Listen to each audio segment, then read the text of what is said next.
পঞ্চগড়ে দিনে গরম রাতে ঠান্ডা, সচেতন থাকার পরামর্শ চিকিৎসকদের। হেমন্তের শুরুর দিকেই দেশের সর্বোত্তরের জেলা পঞ্চগড়ে শুরু হয়েছিল শীতের আবহ। বর্তমানে দিনে গরম আর রাতে ঠান্ডা অনুভূতির এই জনপদে দিন দিন নামতে শুরু করেছে তাপমাত্রার পারদ। রাতভর ঝরতে থাকা কুয়াশা থাকছে সকাল পর্যন্ত, যেন আগাম বার্তা দিচ্ছে হাড় কাঁপানো শীতের। তেঁতুলিয়া আবহাওয়া পর্যবেক্ষণাগার সূত্রে জানা যায়, হিমালয়ের কাছাকাছি হওয়ায় পঞ্চগড় জেলায় প্রতি বছর শীতের আগমন ঘটে কিছুটা আগে ভাগে, আর শীত বিদায়ও নেয় দেরিতে।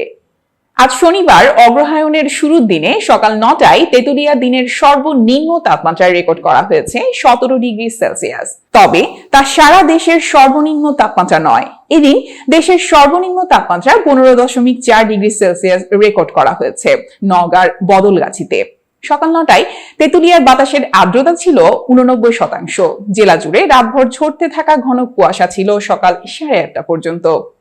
সকালে সাইকেল নিয়ে কাজের উদ্দেশ্যে বের হওয়া জসিম উদ্দিন নামের এক শ্রমিক বলেন, সকালে কুয়াশায় কিচ্ছু দেখা যায় না, কাপড় চোপড় আর চোখের ভুরু সব কুয়াশাতে ভিজে গেছে, কিন্তু কি করিবেন, আমরা গরিব মানসি, কাজত তো যাবাই নাগিবে।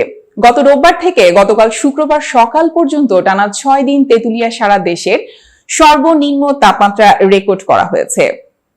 তেঁতুলিয়ায় দিনের সর্বনিম্ন তাপমাত্রা 16.2 ডিগ্রি সেলসিয়াস থেকে 17.9 ডিগ্রি সেলসিয়াস পর্যন্ত ওঠানামা করেছে।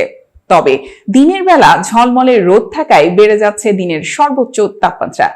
এক সপ্তাহে তেঁতুলিয়ায় দিনের সর্বোচ্চ তাপমাত্রা 29.5 ডিগ্রি সেলসিয়াস থেকে 32 ডিগ্রি পর্যন্ত ওঠানামা করেছে। দিনে রোদের কারণে গরম অনুভূত হলেও রাতে অনুভূত হচ্ছে শীত। এতে সর্বনিম্ন ও সর্বোচ্চ তাপমাত্রার মধ্যে পার্থক্যের সৃষ্টি হচ্ছে। এমন আবহাওয়ায় শীতজনিত রোগের আক্রমণ থেকে রক্ষা পেতে সচেতন ও সতর্ক থাকার পরামর্শ দিচ্ছেন চিকিৎসকেরা। এতক্ষণ বার্তা বৈঠকের সাথে থাকার জন্য ধন্যবাদ।